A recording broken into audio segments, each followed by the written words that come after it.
Une affaire qui fait beaucoup de bruit au Burundi. Maintenant, il y a 2 jours, le directeur d'une radio privée a été arrêté. Il est ce soir dans une cellule à l'isolement. Bob Rugurika est accusé de complicité d'assassinat de 3 religieuses. Son arrestation soulève beaucoup d'interrogations sur l'enquête. Ilham Taoufiki. Ce sont les dernières images de Bob Rugurika, en liberté. Depuis mardi, le directeur de la radio publique africaine, la RPA, est sous les verrous. La radio privée est très populaire. Son arrestation a provoqué un grand émoi dans le pays.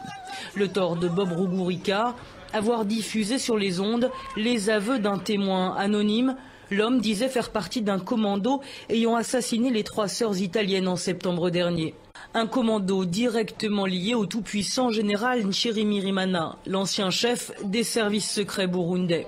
Pour avoir mis en cause l'un des hommes les plus influents du pays, le patron de la radio RPA est poursuivi pour violation du secret de l'instruction, pour manquement à la solidarité nationale, pire, pour complicité d'assassinat. Une aberration pour ses confrères.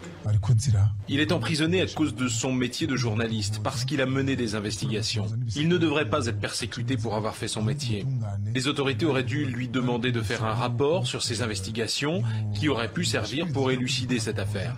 Les journalistes de la RPA ne sont pas les seuls à mettre en doute la version officielle. Juste après l'assassinat sauvage des 3 sœurs italiennes, la police disait avoir arrêté l'assassin présumé.